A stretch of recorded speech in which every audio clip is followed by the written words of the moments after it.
Okay, so you're thinking about getting into glucose monitors. Yeah. That's smart. Whether you've just been diagnosed or you're thinking about switching devices, or even if you're just curious, it's all about finding the perfect fit for you. It really is. That's what we're going to be diving into today. Yeah. I mean, we all know that managing diabetes means you have to keep a close eye on those glucose levels. Right. And these monitors are really the key to doing just that. Yeah, it's true. It's like your window into how your body's dealing with sugar, you know? And for people with diabetes, that insight is really important to help them make good decisions about what they eat, how much they exercise, and their medication. Okay, so let's break down what our options are here. Okay. So we got the classic blood glucose meter, the BGM, Yeah. and then all this new high-tech stuff, the continuous glucose monitor, CGM. Right. I mean, what's the difference? And which one is better? Well, neither one is really better. It just depends on what you need. Okay. A traditional BGM, it's like taking a snapshot of your blood sugar level at a specific time. Yeah. So you prick your finger, get a drop of blood, and the meter analyzes it using a test strip. Yeah. Pretty simple, pretty straightforward, and usually pretty affordable. Yeah, I can see the appeal of that. Yeah. No fuss, no muss, just the information you need when you need it. Exactly. But I bet those finger pricks get old after a while. They can for some people. Yeah. And that's where CGMs come in. Okay. So imagine wearing a tiny sensor under your skin, usually on your arm or your belly. Yeah. It constantly measures your glucose levels, and then it sends that data to a receiver or your smartphone. Wow. No more routine finger pricks. So it's like having a constant stream of data coming right to you. Yeah, exactly. That sounds amazing, but also maybe a little overwhelming. Yeah. Is all that information really necessary for everyone? Well, it really depends on the person. Okay. For some people, it's life-changing. Okay. Think about athletes with diabetes, for example. Okay. A CGM can give them real-time information on how their glucose levels are changing when they're training, which lets them really fine-tune their food and insulin doses. Okay, so that makes a lot of sense Yeah. for peak performance. Exactly.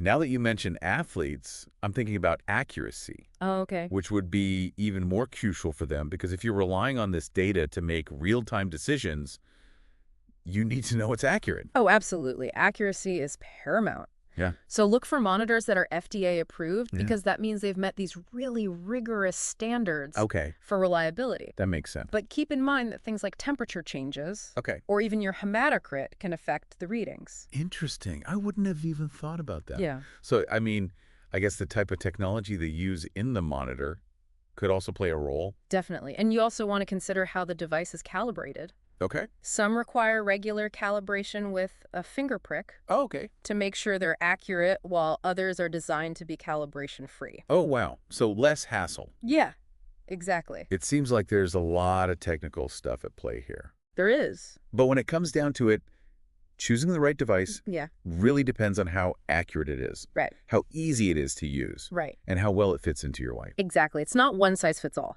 Right. Imagine yourself going through your day, Okay. from your morning routine to work or school to even hanging out with friends. How would each type of monitor fit into your life? Yeah. Would you even be okay wearing a sensor? Right. Do you need those real-time alerts, or are periodic checks enough for you? These are all really good questions to think about. Yeah. It's almost like when you buy a new phone, Yeah. Yeah. You want something that fits your lifestyle and how comfortable you are with technology. Exactly. Oh, and of course, your budget. You bring up a great point about budget. Yeah. Traditional BGMs, they tend to be more affordable up front, Yeah. but then there's that ongoing cost of test strips. Okay. CGMs have a higher upfront cost, Yeah. but you might save money on test strips over time. Okay, so that's something to really consider. Yeah, it is. And think about your insurance coverage, too. Okay, so we've got these two main players here, BGMs and CGMs, each with their own pros and cons. Right. Before we dive into that, though, I'd love to know what makes a monitor really user-friendly. Okay. What should people look for to make sure it's a smooth and easy experience? Ease of use is key. Okay. You want something that feels intuitive, not frustrating. Right. Think about the practical things, like if it's a BGM, are the test strips easy to handle? Is the display easy to read? Yeah. If it's a CGM, how comfortable is the sensor? And is the app easy to use? Okay, so that's a good point about apps and interfaces. Yeah. I love how fitness trackers and other devices can show you your progress visually. Uh-huh. Do glucose monitors have anything like that? Absolutely. A lot of monitors can store your readings and show trends over time, either right on the device or through an app. Oh, cool. You can see how your glucose levels respond to different foods, activities, and even stress levels. Right. It's like having your own logbook of your body's responses. Yeah, I can see how that would be really helpful. Yeah. It's like you're not just reacting to the numbers, Right. but you're actually getting insight into how your body works. Exactly. And as you gather more data, you can start to see patterns and make better decisions about how you manage your diabetes. So it's all about connecting the dots It is. and taking control. Yes, This is fascinating. I feel like we're just scratching the surface here. we are. So now that we have a good understanding of the basics, I'm really interested in getting into the pros and cons of each type in more detail. Okay. Where should we start? Well, why don't we start with those traditional blood glucose meters? Okay. They might seem a bit old-fashioned now that we have CGMs. Yeah. But they still have a lot to offer. Okay, let's get into it. Okay. All right, so let's talk about those BGMs. Okay. Their biggest plus is definitely how simple they are. Okay. They're so easy to use. You can find them everywhere, and they're usually pretty cheap, especially compared to the newer stuff. Yeah. I can see how that would be a big selling point, Mm-hmm. for someone who's just been diagnosed. Right. Or if you're on a budget, Exactly. because not everyone needs or wants all the fancy features. True. But let's be real, those finger pricks can't be fun. Yeah. Are there any other downsides to BGMs? Well, yeah. The finger pricking can be a bummer for a lot of people, Yeah, especially if you have to check your levels often. right. And since you're only getting like a snapshot of your blood sugar at that one moment, Okay. you might miss some important changes that happen in between checks.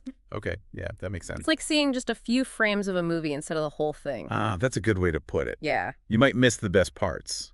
exactly. So if BGMs are like snapshots, then CGMs are like streaming a movie in HD. Exactly. With the CGM, you get this constant stream of data. Okay. So you can see all the ups and downs in your glucose levels throughout the day and night. Okay, so let's talk about those real-time insights. Yeah. How does that actually translate into better diabetes management? Okay, well, it's definitely more than just seeing the numbers. Yeah. It's like having your own personal detective working 24/7 Okay. to find clues about your metabolism. Okay, I like it. For example, you might see that your glucose goes way up after eating certain carbs. Okay. So then you can adjust what you eat, maybe choose lower glycemic options, Okay. or change your insulin dose. So it's like this constant feedback loop helping you fine-tune everything. Exactly. I imagine those alerts are really helpful here too, Crucial. because knowing your glucose is going high or low before you even feel anything could be huge. They can be a lifesaver, Yeah. literally. Yeah. For someone who's prone to really low blood sugar, Right. that early warning can give them time to treat it before it gets dangerous. Right. And for people who are always dealing with high blood sugar, Right. those alerts can be a reminder to do something about it, whether it's adjusting their meds, going for a walk, or just making healthier choices. It sounds like CGMs offer a whole new level of being proactive. Yeah, they do. But what about the other side of that coin? Okay. Could there be any downsides to having all this information all the time? That's a really good question. Yeah. For some people, it can be overwhelming or even make them anxious. Yeah, I can see that. It's important to find a balance and to use the information in a way that empowers you and not stresses you out. Right. It's a tool. Right. It should help you live a healthier life, not be something you obsess over. That's such a good point. Yeah. I mean, we all have to figure out our own comfort level with data and technology. We do. And speaking of comfort, I'm curious about the sensor itself. Okay. Is it noticeable? Is it comfortable to wear?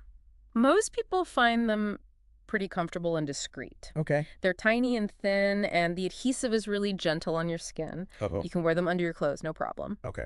And a lot of people even forget they're there after a while. Okay. It's good to hear. It seems like the technology has come a long way. It really has. But even with all these benefits, Mm. I'm guessing CGMs are still a big investment. Yeah, they can be. The initial cost of a CGM system is definitely more than traditional BGMs. Okay. And remember, the sensors need to be replaced every so often, Right. usually every few days or weeks, depending on the device. Okay. So it's definitely an investment. So it sounds like it comes down to weighing the costs and benefits. It does. For someone who needs really tight control over their glucose, Yeah, or really values those real-time insights and alerts, right. a CGM might be worth the cost. It might. But for someone who wants a simpler, more affordable approach, Yeah. a BGM could be just fine. Exactly. You've got it. There's no one right answer. Nope.